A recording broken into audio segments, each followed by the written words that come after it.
Que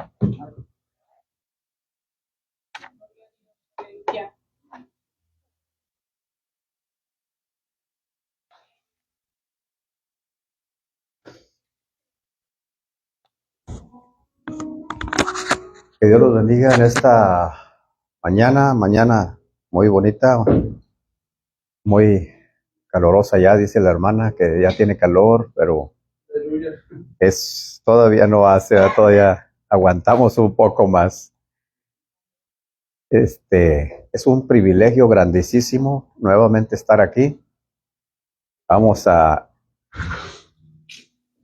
dar principio a este estudio y mientras los demás hermanos empiezan a llegar, nosotros vamos a empezar. Y ¿sí se acuerdan lo que estamos estudiando ahora? Las Apocalipsis, el mensaje de las 7 iglesias de Asia Menor. Hoy vamos con la tercera iglesia, el mensaje de la tercera iglesia que se llama, ¿cómo se llama? Pérgamo. La tercera iglesia. Pérgamo. ¿Le suena el nombre del Pérgamo?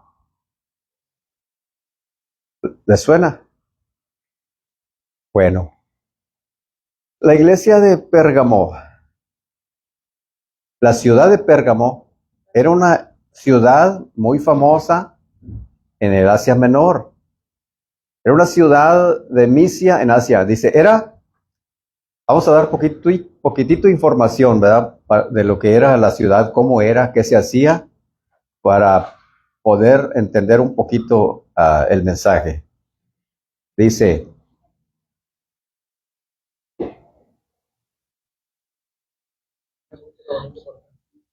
era una ciudad muy famosa en Asia Menor. Era capital de reinos desde el año 282 antes de Cristo y siguió como capital administrativa de los romanos en Asia. Fue un centro de cultura cuya biblioteca tenía 200,000 tomos. Se dice muy fácil, ¿verdad? 200,000 libros. Era una ciudad muy, muy culta. Yo no sé si han oído la palabra pergamino, ¿eh? ¿Sí saben lo que era pergamino? Pergamino eran cueros o pieles de cabras, ovejas, que se preparaban. Era una técnica que ya se había usado, pero que en Pérgamo se perfeccionó.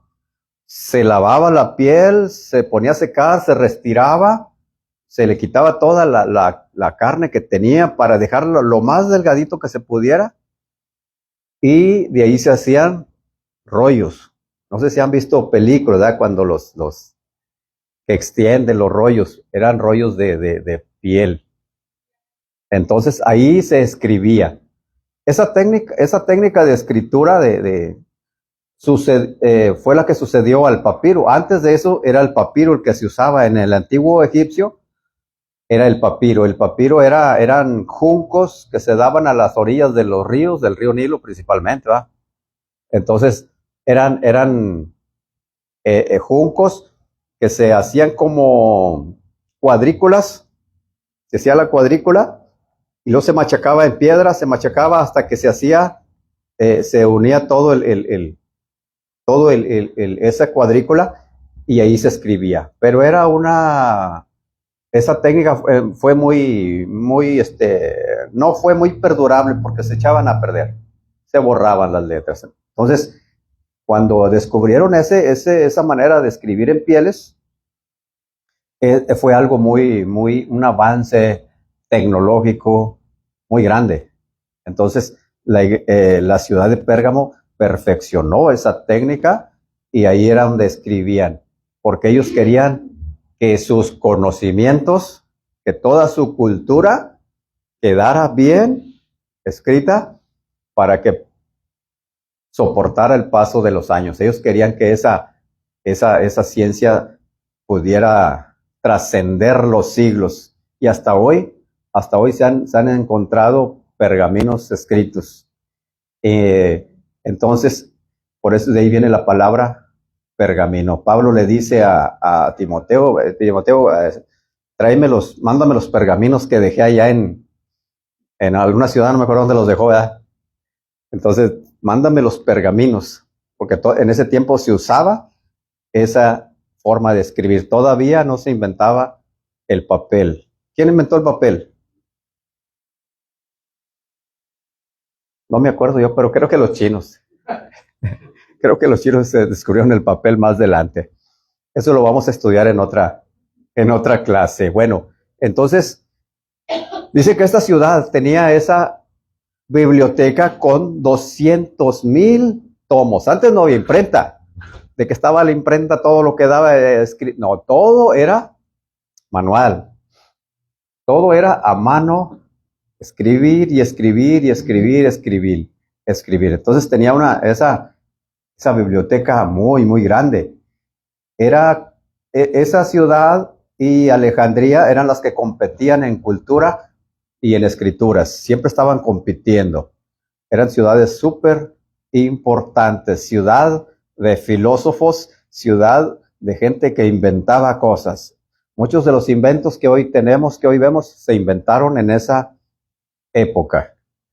Bueno, entonces eso era algo de la ciudad. También tenían un templo muy grande, grandísimo, que era el templo de Esculapio, dice, cuyo símbolo era la serpiente. Tenían una estatua muy grande de Zeus. ¿Sí saben quién era Zeus? Zeus era un dios. ¿Y cuántos han oído hablar de Hércules? Hércules era el hijo de Zeus. Entonces, ahorita vamos ahorita vamos a entrar un poquito más en detalle. Dice, ese Esculapio hizo un centro de sanidad milagrosa. También tenían otros dioses como Zeus, Atenea y Dionisios. Dice, entonces eso era un panorama ligerito así de lo que era la ciudad de Pérgamo. Una ciudad culta, una ciudad de gente estudiosa, preparada, que buscaba siempre la excelencia en todo. En todo buscaba la excelencia. Entonces, vamos a leer el texto. El texto, primeramente, dice, Apocalipsis 2:12. Dice, y escribe al ángel de la iglesia que está en Pérgamo. Dice, el que tiene la espada aguda de 2 filos, dice esto: yo conozco tus obras y dónde moras, donde está el trono de Satanás.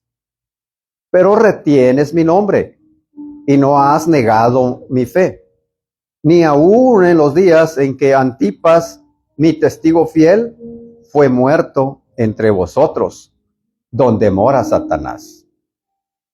Pero tengo unas pocas cosas contra ti. Dice, noten lo que dice, unas pocas cosas contra ti. Que tienes ahí a los que retienen la doctrina de Balaam, que enseñaba a Balac a poner tropiezo ante los hijos de Israel, a comer de cosas sacrificadas a los ídolos y a cometer fornicación. Y también tienes a los que retienen la doctrina de los nicolaitas, la que yo aborrezco. Por tanto, arrepiéntete, pues si no, vendré a ti pronto y pelearé con ellos con la espada de mi boca. El que tiene oído, oiga lo que el Espíritu dice a las iglesias. Al que venciere, daré a comer del maná escondido, y le daré una piedrecita blanca, y en la piedrecita escrita un nombre nuevo, el cual ninguno conoce, sino aquel que lo recibe. El Señor Jesús empieza hablando así, empieza hablando de esta manera a la iglesia, al ángel. ¿A quién? Al pastor. El Señor Jesús está dirigiéndose al pastor de la iglesia y le está diciendo, mira, yo sé todo lo que tú haces. Yo estoy viendo cómo es el lugar donde tú vives. No es una cosa fácil. No es una cosa fácil soportar la oposición que hay. Porque nosotros no podemos entender, nosotros los que vivimos aquí como dicen por allá en la USA, no podemos entender cómo es vivir en opresión, cómo es levantarse y estar viendo para todos lados a ver quién lo sigue, a ver quién dice, ¿a dónde va este cristianito? Nosotros solamente podemos imaginarnos, pero no lo hemos vivido, no lo estamos viviendo. Donde había persecución, donde había burlas. Ellos no tenían todavía la iglesia, en esa iglesia, la iglesia primitiva, no tenían las armas que nosotros teníamos. Nosotros tenemos predicadores que nos predican por la radio y televisión. Tenemos iglesias en cada esquina donde podemos ir a oír la palabra. Tenemos Biblias. Miguel tiene como 5 Biblias, una de cada versión. Tenemos acceso a todo el conocimiento de la palabra de Dios. En ese tiempo la gente no tenía una Biblia en sus casas. No tenía una Biblia en sus casas. Como le digo, se abría el rollo, se abría el pergamino y solamente el pastor tenía acceso a esa palabra. Y no tenían. Entonces, imagínese una generación así, que solamente oía la palabra cada fin de semana, por decir así. Y luego tener la oposición, número 1, de los filósofos de esos tiempos, que ellos decían, no, mira, los filósofos tenían sus discípulos y se iban por allá al monte y enseñaban ellos lo que ellos pensaban que era la verdad. La verdad es esto. Mira, Zeus es el verdadero Dios. Zeus es el verdadero. Le hicieron una estatua de 34 metros de alto. Imagínense 34 metros más alto que ese poste, que esos árboles. Y sobresalía en toda la ciudad. Entonces, tenían esa oposición de los sabios de ese tiempo. No, ustedes no saben nada. Ustedes no saben. Ustedes los cristianos son ignorantes. Ustedes, no. ¿En qué se basan para decir esto, para decir lo otro? No, acá tenemos la verdad. Tenían la oposición del Imperio Romano. El domingo pasado, bueno, la otra vez que vimos, todas las personas una vez al año tenían que hacerle reverencias al emperador romano y decirle Dios, decirle Señor, tú eres Dios, tú eres Señor. Entonces, tenían esa oposición del imperio. Estaban agobiados, los cristianos estaban sumisos, agobiados. Entonces, también había todas esas oposiciones. Y el Señor los elogiaba a la iglesia, elogiaba al pastor. Mira, yo sé lo que estás pasando. Dijo, Satanás ahí tiene su trono. Dijo, sabemos que el diablo donde quiera está, donde quiera anda, pero en esta ocasión el Señor le dijo, Satanás ha puesto su trono ahí en esa ciudad. Porque es diferente la influencia demoníaca a la posesión demoníaca. Es muy diferente. Es muy diferente a que el diablo donde quiera anda haciendo sus cosas, pero es muy diferente cuando ha puesto su trono en cierta ciudad. Es bien diferente. Entonces el Señor le dice, yo sé dónde moras, yo sé lo que sufres cada día, yo sé cómo batallas para mantenerte en la fe. Yo todo eso lo veo. No has negado la fe, te has mantenido, le dice al pastor, te has guardado. Dice, aún cuando ha habido muerte a causa de la persecución. Mira, cuando mataron a Antipas, mi testigo, ni aún viendo la sangre derramarse de este mártir, ni aún así te has vuelto atrás. Has guardado la fe. Has guardado la fe. Fíjese la manera especial en cómo Cristo nombra a Antipas. ¿Cómo dice? ¿Cómo lo nombra? Antipas, mi testigo fiel. Mi testigo fiel. La palabra testigo ahí se deriva de la palabra mártir. Cuando dice testigo, porque en aquel tiempo ser testigo de Cristo era estar dispuesto a morir. Como les decía, nosotros a veces no podemos entender esto porque a nadie lo han amenazado de muerte todavía aquí. Todavía no. Entonces, ahí los amenazaban y él seguía predicando. Antipas, él seguía fiel, él seguía predicando, enseñando, y a pesar de las amenazas que recibía día con día, si sigues predicando, te vamos a matar. Y él seguía haciéndolo, siendo testigo. ¿Sabe que ese título es exclusivamente de Jesucristo? Dice ahí en el mismo Apocalipsis 1:5, y de Jesucristo, el testigo fiel. Ese título es para Jesucristo, y Jesucristo lo está compartiendo con Antipas. El mismo título. Hay un versículo por ahí, ustedes lo han leído, que dice que Dios es celoso y que Él no comparte su gloria con nadie. Pero cuando Dios está hablando de esa que no comparte su gloria, nadie está hablando de los ídolos. Está hablando de los ídolos, de los dioses falsos, que Él no puede estar en un lugar donde hay idolatría. Eso es lo que quiere decir. Pero en esta ocasión, Él está compartiendo ese título, se lo está diciendo, mi testigo. Lo está poniendo a su misma categoría. Hay un versículo que dice por ahí, ¿verdad? Que dice, así como yo he vencido y me he sentado en el trono de mi Padre, hablando Jesucristo, dice, ustedes también, el que venciere se va a sentar en mi trono. Él está dispuesto a compartir sus títulos, Él está dispuesto a compartir lo que Él ha ganado con toda la persona que se mantiene fiel.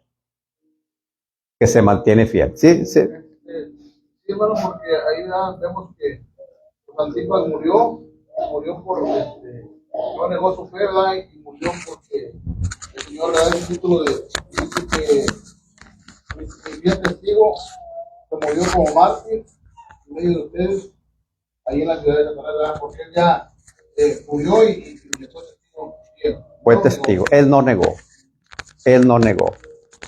Hubo otro mártir, ¿verdad? Que no sé qué, un Policarpo. Ahí le dijeron también, ¿verdad? Le dijeron, ¿sabes qué? El Imperio Romano también, los romanos le dijeron, tienes que negar a Jesucristo si quieres salir vivo de este lugar. ¿Y qué dijo Policarpo? Dijo, tengo 86 años sirviendo al Señor, hijo, y nunca me ha hecho nada mal. Me ha dado solamente bienes y no males, bendiciones y no maldiciones. ¿Cómo voy a blasfemar el nombre de Cristo? Está también Esteban, hermano. Esteban. También también mártir, habla de sí. Ya que fue apedreado, muerto sí. por no negar al Señor. Por no negar al Señor. Entonces, todas esas, el Señor no, por eso dice, en Hebreos, dice, por eso el Señor no se avergüenza de llamarse Dios de ellos. no se avergüenza. Y cuando un mártir, cuando una persona muere, automáticamente pasa a estar al lado del Señor Jesús. Automáticamente. Entonces el Señor, como digo, no se queda con nada. Él dice, él honra a los que le honran. Y por eso dice, tú le dice al pastor de la iglesia de Pérgamo, tú has hecho todo esto. A pesar de toda la oposición, tú te has guardado fiel, dijo. Ni cuando mataron a Antipas, mi testigo, ni aún así negaste mi fe. Y no te anduviste escondiendo y no anduviste diciendo, como algunas personas que le dicen, oye, ¿y tú eres cristiano? En el trabajo que le dicen a algunas personas, ¿tú eres cristiano? Pues a veces voy a la iglesia. A veces voy con mi esposa. Apenas estoy comentando. Sí, sí, sí, porque no quieren comprometerse, ¿verdad? Porque, ay, híjole, ¿por qué? Porque su conciencia no los deja tranquilos, saben que andan haciendo cosas malas y cuando los confrontan, a veces voy a la iglesia, a veces voy con mi esposa, o sea, entonces, y que no hay persecución. Entonces, estas personas se mantenían firmes en todo. Dice, donde el trono de Satanás, hay tres probables interpretaciones de lo que significa el trono de Satanás en esa ciudad. Y como decía, una posible interpretación era, que le digo, esa estatua de Zeus que sobresalía de muchos lugares, se miraba esa estatua y lo adoraban, le hacían reverencias, era un Dios. Entonces, la gente se iba sobre la idolatría. Entonces, esa era una posible interpretación de lo que era el trono de Satanás. Otra posible interpretación es, como les decía, ahí estaba el templo de Esculapio, cuyo símbolo era una serpiente. Siempre se ha dicho, ¿verdad?, que la serpiente es símbolo de nuestro enemigo, ¿verdad? Entonces, ese era un lugar donde la gente iba a buscar sanidad. Ahí se hacía todo tipo de rituales, magia negra, magia blanca y magia de todos colores. Era un lugar donde la gente iba a buscar sanidad, pero no le iban a pedir a Dios, a orar a Dios. Iban a pedirle a otros dioses. Entonces, dice,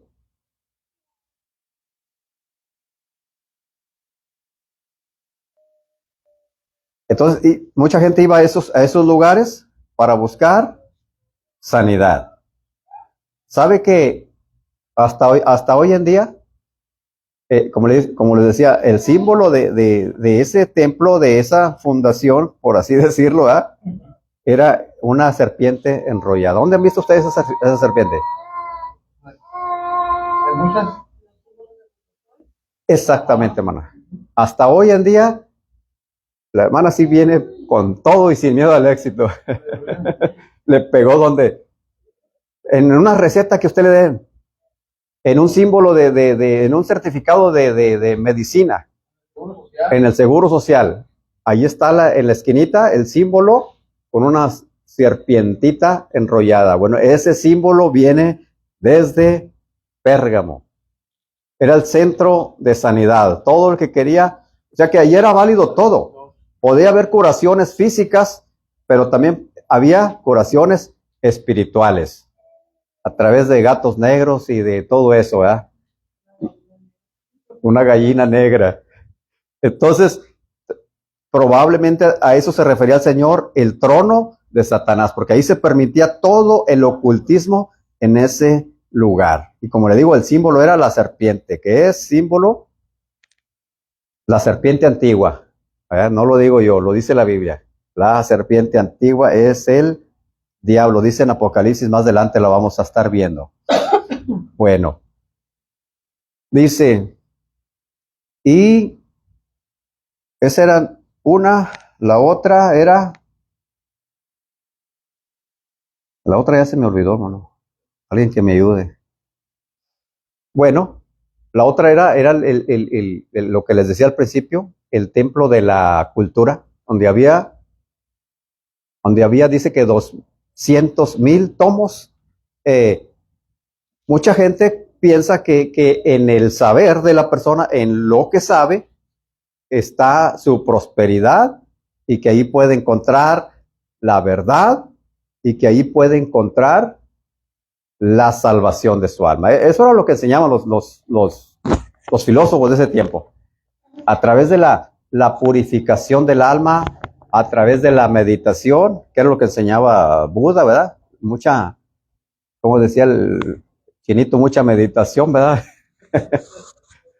Pura meditación. Entonces, a través de la meditación, hacer ciertos rituales, podían ir purificando el alma. Y dejaban a un lado lo que era la palabra de Dios. La palabra de Dios dice que solamente a través de Jesucristo, de su sacrificio, podemos llegar a la presencia del Padre. Ellos lo buscaban a través de la ciencia y del conocimiento. Alguien que quiera opinar, nomás levante su mano. Yo sé que ustedes están listos. Bueno, entonces, de estas tres maneras, una o todas, o vamos a decir todas, todo esta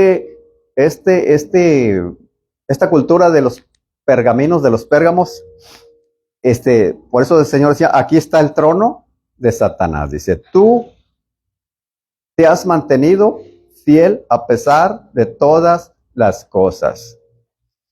Dice, pero tengo contra ti algo, dice. Pero tengo contra ti. Está hablando directamente con el pastor, acuérdese. Yo por eso no quiero ser pastor, hermano.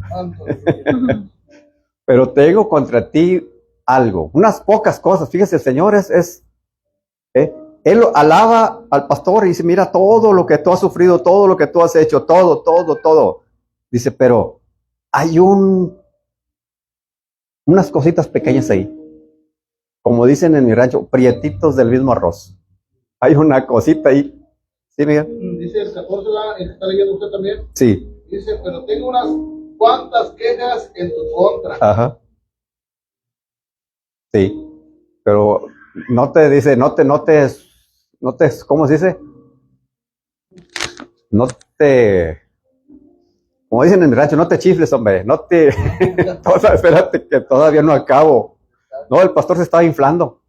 El pastor estaba creciéndose, hombre, pues que no, Señor, lo que está diciendo de mí, yo soy bueno, soy el mejor aquí. Pero le dice, espérate, no te exaltes. Tengo unas cositas por ahí. Hay unas manchitas en tu camisa. Como que acabas de ir a los chinos. Hay unas manchitas por ahí. Entonces le dice, mira, tengo contra ti unas pocas cosas. Que tienes ahí a los que retienen la doctrina de Balaam. Todos conocemos a Balaam, al que le habló a la burra, ¿verdad? O la mula, no sé qué era. Pero era una bestia de carga, dice. Entonces, dice, tienes ahí a los que retienen la doctrina de Balaam. Balaam, vamos a un poquito de historia hacia atrás. Cuando Israel venía por el desierto, él venía avanzando, venía peleando, venía arrasando con pueblos enemigos. Bueno, quejándose, ¿verdad? Entonces, él venía con todo, venía dando. Entonces había un pueblo que tuvo miedo. Dijo, estos pueblos de Israel vienen echando arrastre con todo, dijo, y nos va a llevar a nosotros también. Entonces, ¿qué hace un rey que se llamaba Barak, y no es Obama, ¿verdad? Entonces, viene este rey y contrata a un profeta de Israel y le dice, oye, Balaam, mira, yo te quiero que me maldigas a este pueblo, que lo mandes para otro lugar o no sé qué hagas, pero quiero que no llegue a mi territorio porque tenemos miedo, tenemos miedo. Entonces le dice Balaam, yo no puedo maldecir al Dios de Israel, no puedo maldecir al pueblo de Israel, que es el pueblo de Dios, dijo. No puedo, no se puede, porque lo que Jehová ha bendecido, yo no lo puedo maldecir. Entonces le dice, pero mira, tengo una bolsita de dinero. Tengo una bolsita de dinero, ¿qué tal si? Entonces dice Balaam, bueno, pues que por otro lado dice, pues yo ando necesitado de dinero, puedo hacer una excepción. A lo mejor el Señor está enojado con el pueblo y a lo mejor, ¿verdad? Señor, a lo mejor, dijo, déjame pensar un poquito, voy a consultar con Dios. Voy a consultar con Dios a ver qué me dice Dios. Y se va Balaam y ora a Dios y le dice, mira, me han llamado a maldecir a Israel, ¿qué hago? No, dijo, no vayas, no vayas. Entonces, dijo el profeta, como que estoy indeciso si es la voz de Dios o no es la voz de Dios. Como a veces decimos, ¿verdad? ¿Será la voluntad de Dios que yo dé una ofrenda de $500? No, yo creo que fue un mal pensamiento. A veces Dios nos dice, bendice a tal hermano, regálale algo. No, ese es el diablo. Entonces él dijo, no, como que no estoy muy convencido. Y otra vez va con Dios. Dice, Señor, allá, mira, dame sabiduría, dame inteligencia, guíame sobre lo que tengo que hacer. Me están diciendo que vaya allá. Y el Señor le dice, mira, si quieres ir, ve. ¿Quieres ir, ve? Yo no voy contigo, pero si tú quieres. Entonces dice, ahora sí es la voz de Dios. La voluntad de Dios a veces es permisiva, pero cuando es de esa manera, Dios se quita su cobertura, su protección. Entonces se va a Balaam y se sube al monte y dice, maldícemelos de aquí, dice Balaam. Y no, pues empieza a hablar y todo lo que dice son puras bendiciones. Oye, si te estoy pagando para que nos maldigas y tú todavía los estás engrandeciendo, no, es que de este lugar no me siento bien, como que el espíritu no me llega muy bien. Bueno, vamos al otro lado. Se van al otro lado de las montañas y ahora sí, y empieza a hablar, a profetizar y puras bendiciones, hasta que dice, no hombre, pues tú sí estás mal. Entonces pues ya no, pues no hay dinero. Entonces ya le dice Balaam, mira, yo no puedo maldecirlo, no puedo, ya lo intenté y no pude, pero tengo algo, tengo una idea, tengo el plan B. El plan A fracasó, plan B. Dijo, mira, vamos a juntar un montón de mujeres de Madián, de los pueblos paganos, y vamos a traérselas al pueblo de Israel para que pequen y para que Dios los castigue. Dice, me parece muy buena idea. Entonces se va a Balaam y empieza por allá a buscar mujeres. Y de repente llegan al campamento. De repente llegan al campamento un montón de mujeres vistiendo de una manera muy provocativa, muy diferente a las hijas de Israel. Y empiezan a ir por las tiendas haciendo una campaña social. Diciendo, mira, vamos a hacer ¿cómo le dicen en su pueblo? Una kermés, una posada, una tardeada. Vamos a tener una gran celebración, un concierto. Vamos a tener comida, diversión. Y empiezan a ir por el campamento provocando. Y pues todos los hombres, ¿verdad? No, pues, ¿qué tiene de malo, verdad? Que vayamos a una fiestecita, pues todo el camino aburrido, pasando hambres y sed, tantas privaciones que hemos tenido. Y pues nos están invitando. Me están invitando a una fiesta. Pues vamos. Y unos decían, no, es que Moisés dice que no tenemos que ir con las paganas. Como dijo la serpiente, con que Moisés les dijo esto, le dijeron las muchachas aquellas, con que Moisés les dijo, no vayan acá con nosotros. Dijo, Moisés, ¿qué sabe? Moisés está bien viejo, tiene como 90 años, ya no puede ni con su alma, así dice mucha gente, ¿verdad? Yo estoy repitiendo lo que dice, no puede ni con su alma el viejito, pero ustedes miren, jóvenes, fuertes, guapos, pues empezaron a inflarse, pues a decir, no, pues sí es cierto, ustedes todavía pueden disfrutar la vida todavía.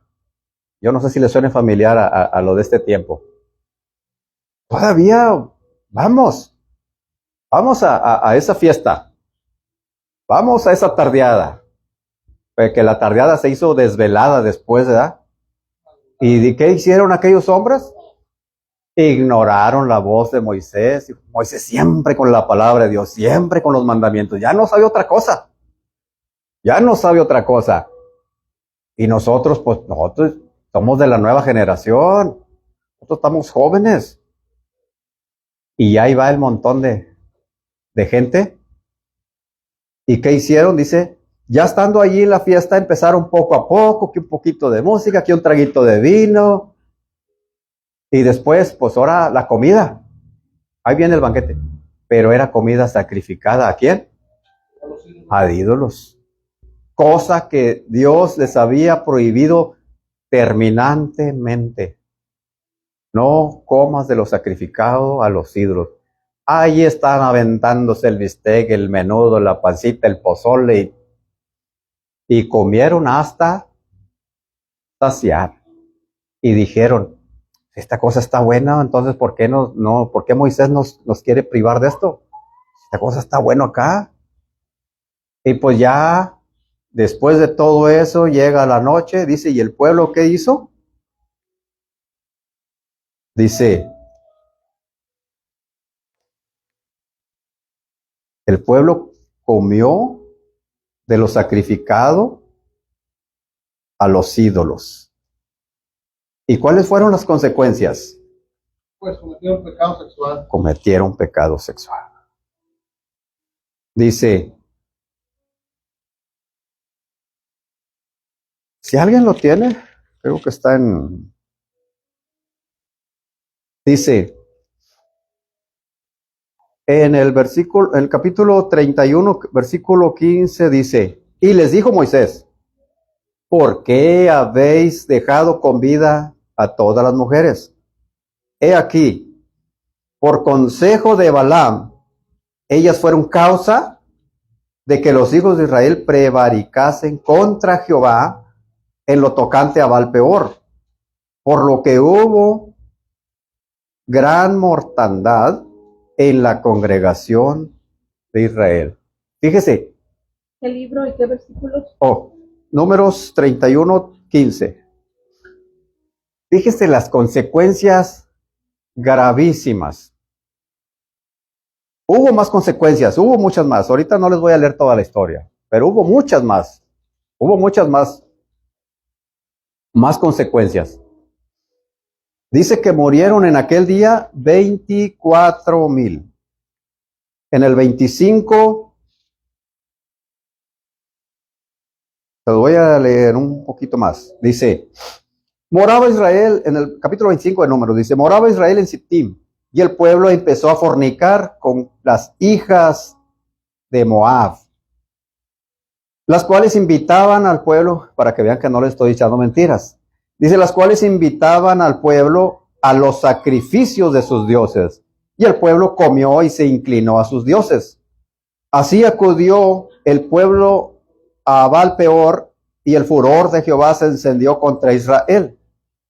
Y Jehová dijo a Moisés, toma a todos los príncipes del pueblo y ahórcalos ante Jehová, delante del sol. Y el ardor de la ira de Jehová se apartó de Israel.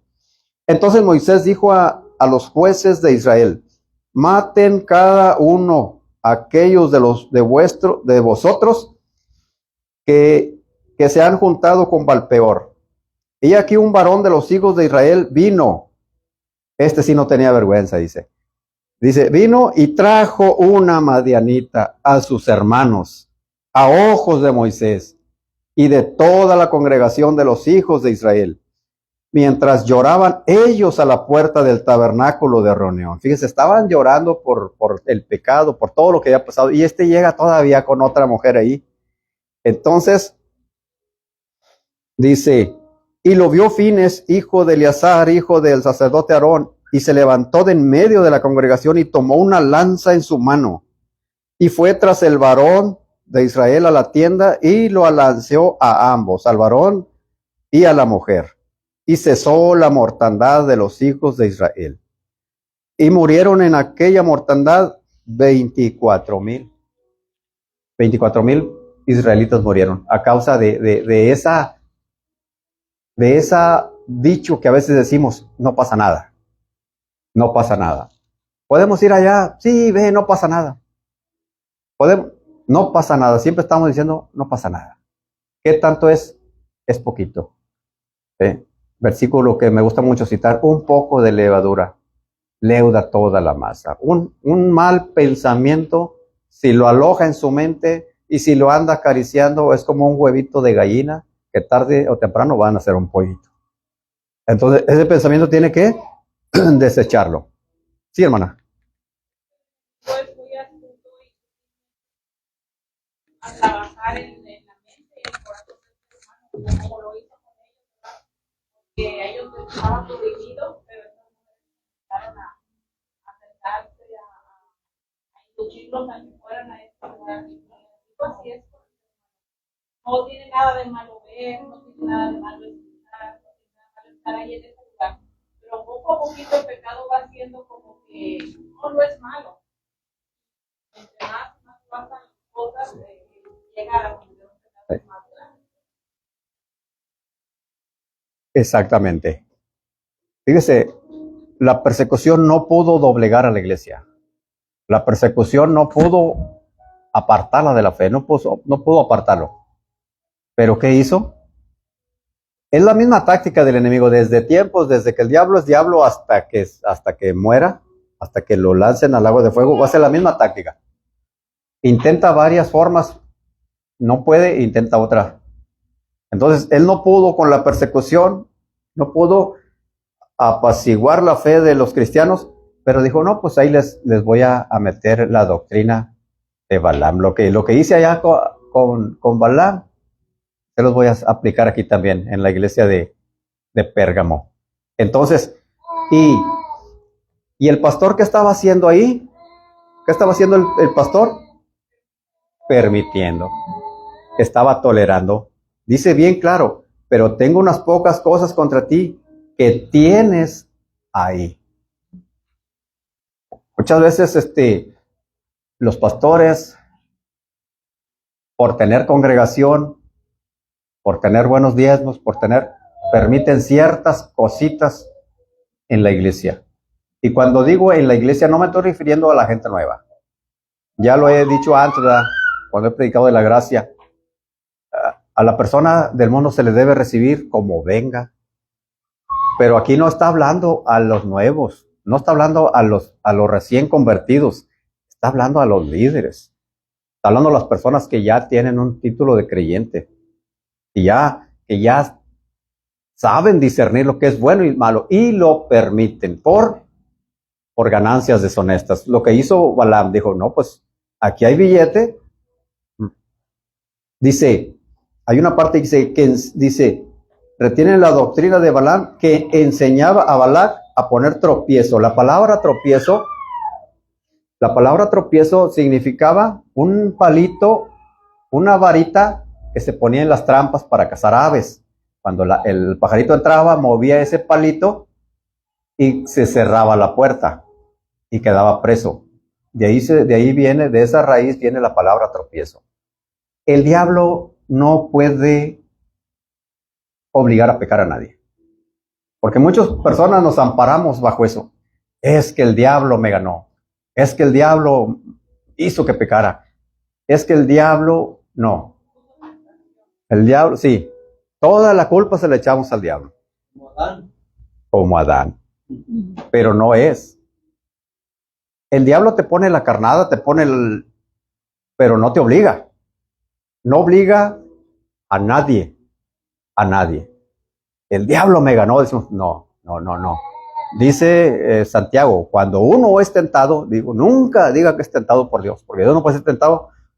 Dios no tienta a nadie ni puede. Dice, cada persona que peca es porque su deseo es el que lo lleva a pecar. El deseo de la carne, el deseo carnal, es el que lo lleva a pecar. No es Dios, no es el diablo. El diablo pone, mira, ahí está. Ahí están estas mujeres, váyanse a divertir un rato. Váyanse a divertir un rato. Que fue lo que hizo, ¿verdad? Pero no los obligó, no los sacó con una pistola o con una lanza, ahora tienen que ir todos, no. Es voluntario. Cada persona que comete pecado es de su propia voluntad. No somos robots, no somos maquinitas programadas. Todos tenemos una mente que Dios nos ha dado para decidir, para tomar una decisión. Así que dice, retiene la doctrina de Balaam. Esa es la doctrina de Balaam. La doctrina de Balaam ahorita, por eso en el encabezado de este mensaje, de este estudio es Pérgamo, la iglesia comprometida con el mundo. Pues los líderes van más allá de lo permitido por Dios, porque dicen, es que no nos podemos quedar atrás. Si seguimos con esta doctrina tan rigurosa, no vamos a tener gente. Se nos va a ir la gente. ¿Qué le dijo Pedro al Señor Jesús? Señor, tus palabras son duras. Mira cómo se te va la gente. Pedro, si te quieres ir tú, vete. Como les decía, hay mensajes para cada tipo de persona. Este mensaje es para los creyentes. Este mensaje no es para la gente nueva, la gente que está oyendo por primera vez o segunda vez. Que no crean que llegando a la iglesia los vamos a poner un montón de reglas y que tienes que hacer. No. Hay tolerancia para las personas nuevas. Hay cierto, porque tienen que nacer y madurar. Por eso se les da cierto tiempo de tolerancia, se les enseña para que vayan alimentándose. Pero hay muchas personas que tienen 20 años en la iglesia y no leen la Biblia en sus casas, no la leen. Ay, discúlpenme si me estoy llevando a alguien. Ay, discúlpenme. Mi afán no es yo no conozco sus vidas ni las vidas de ustedes, no. Pero hay personas que no leen sus Biblias en las casas.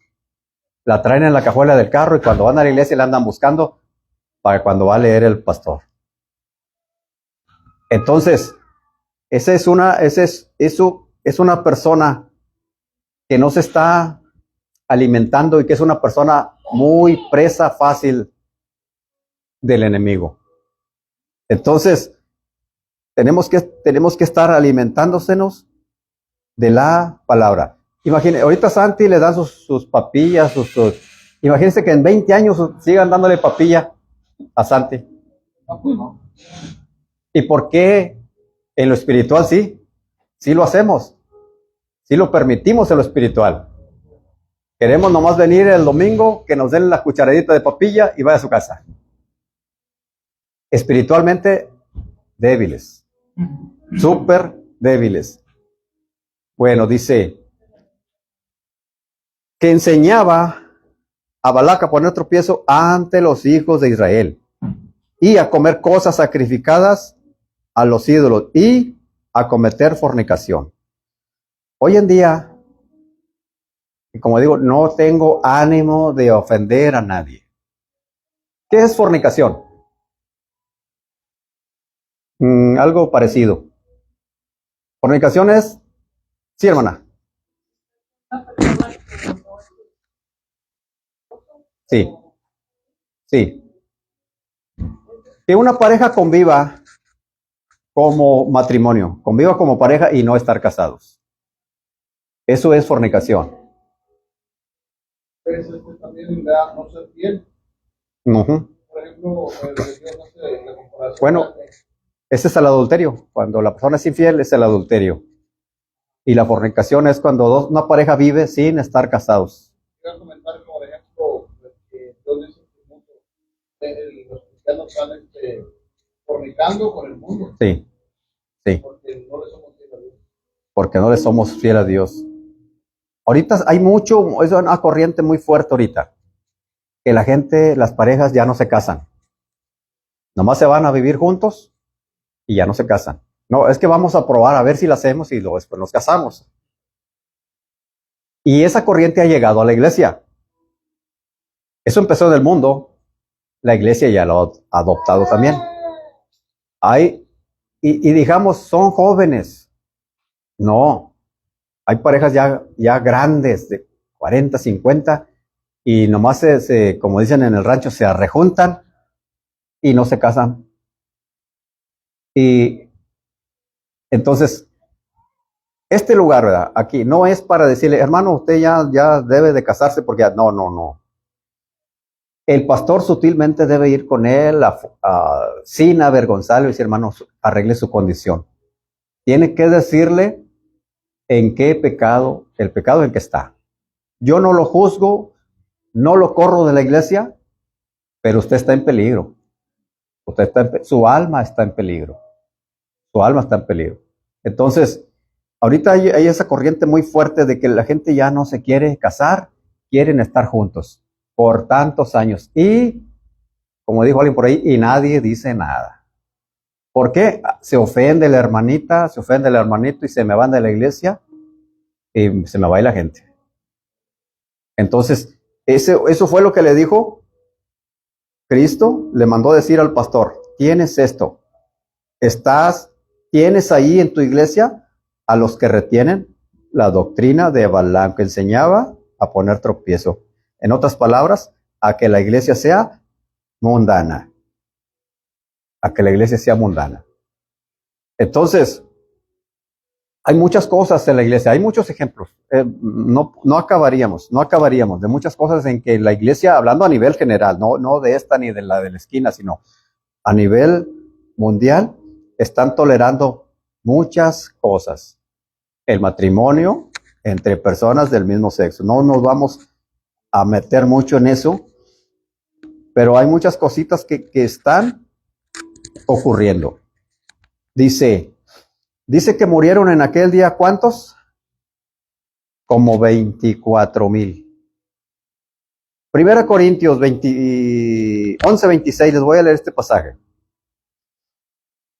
Así pues, para que no digan que nomás en el Antiguo, muchas veces decimos, eso era en el Antiguo Testamento, pero muéstrame algo del Nuevo Testamento para creer. Bueno, aquí va lo del Nuevo Testamento, dice, así pues, todas las veces que comieres este pan y bebieres esta copa, la muerte del Señor anuncias hasta que Él venga.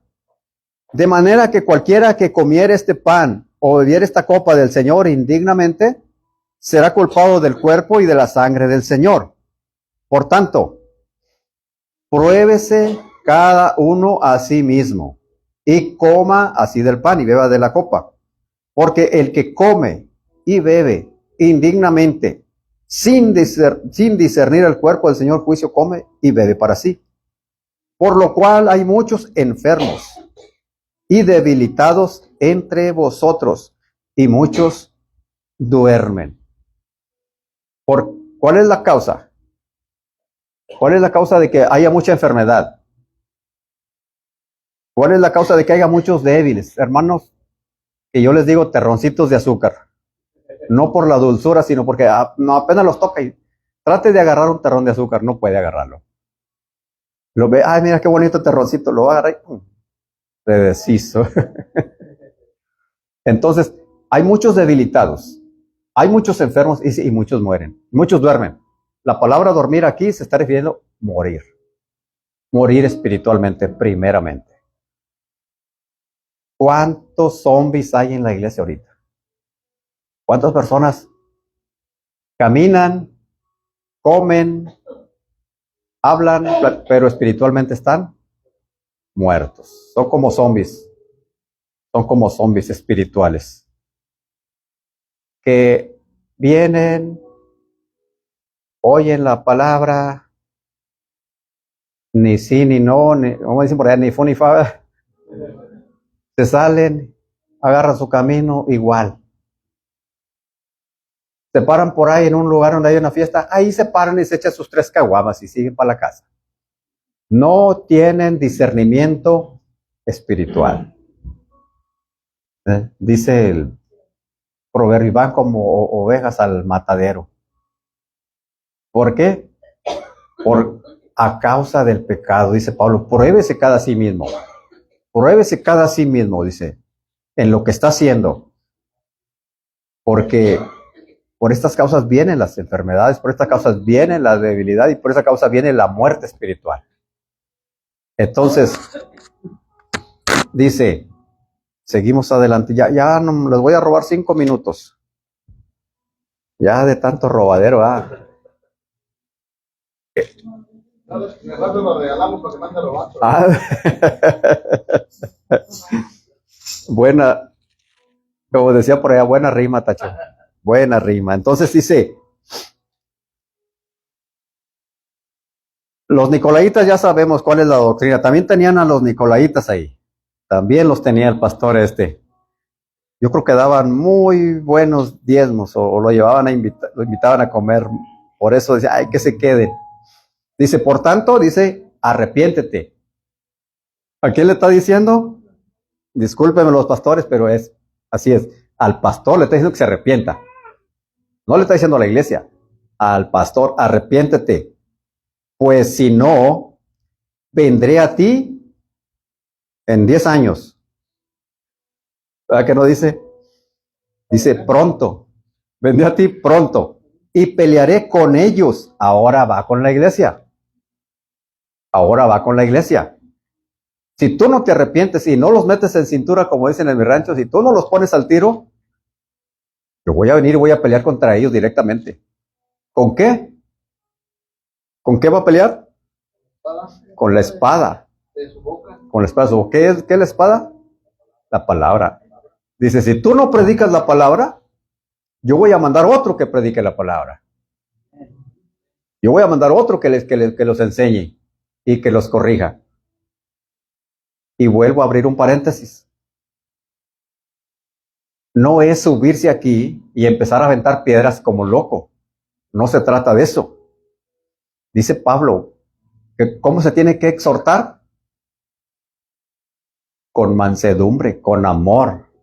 ¿Verdad? Hay un cuartito por allá, hermano, hágase para acá. ¿Qué tan cierto es esto? Si es falso, perdóneme, pero si es cierto lo que me dijeron, vamos a hablar. Aquí no es para avergonzar a la gente. Hermano, ya me dijeron que usted no da diezmo. Hermano, ya me dijeron que usted esto, que no, vamos allá. Digo, corrige estas cosas, porque si no yo voy a venir y yo voy a pelear contra ellos con la palabra. Yo voy a pelear contra ellos con la iglesia. Les voy a aplicar la palabra con la espada aguda que tengo en mi boca. Dice, el que oiga, el que en este día haya oído, oiga lo que el Espíritu dice a las iglesias. Y al que venciere le daría a comer del maná escondido, y le daría una piedrecita blanca, y en la piedrecita blanca un nombre nuevo que nadie conoce. Hay poca luz sobre esta interpretación, ¿verdad? Hay poco donde buscar, porque los mensajes para cada iglesia son originales, son especiales. Bueno, a veces no se puede interpretar bien. Pero ahí, cuando dice el maná escondido, el maná, ¿qué era el maná? Comida del cielo. Dice que nos va a dar el maná escondido. Mire, cuando una persona es fiel a Dios, se guarda de las impurezas del mundo y tiene una comunión con Dios, Dios le da una sabiduría especial, le da revelación de su palabra. No a cualquier persona le da revelación. Podemos estudiar conceptos de dónde viene la palabra, podemos entender el griego, el hebreo, el arameo y todo lo que acabe en feo, Pero lo que cuenta es la revelación que Dios le da a la persona a través del Espíritu. Por eso a usted a veces les ha pasado tantas veces que yo había leído este pasaje y no lo entendía y ahora lo entendí. Ese es el maná escondido.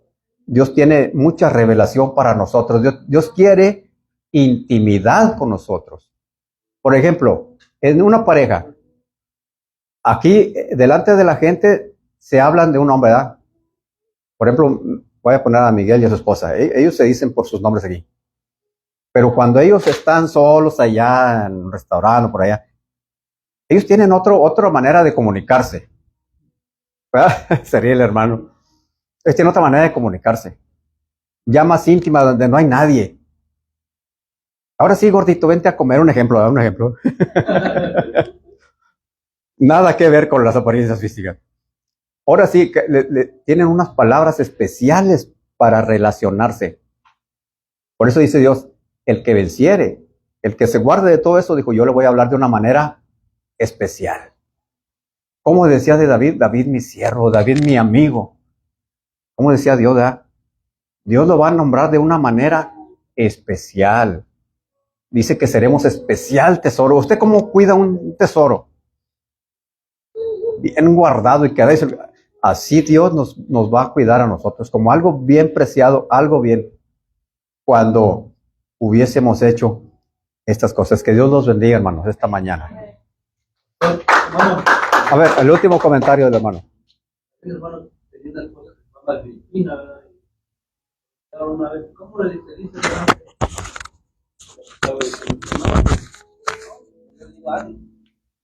Pasa.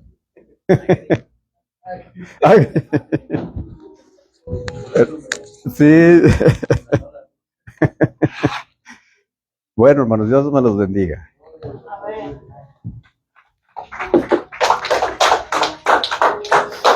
Déselo fuerte al Señor, hermanos.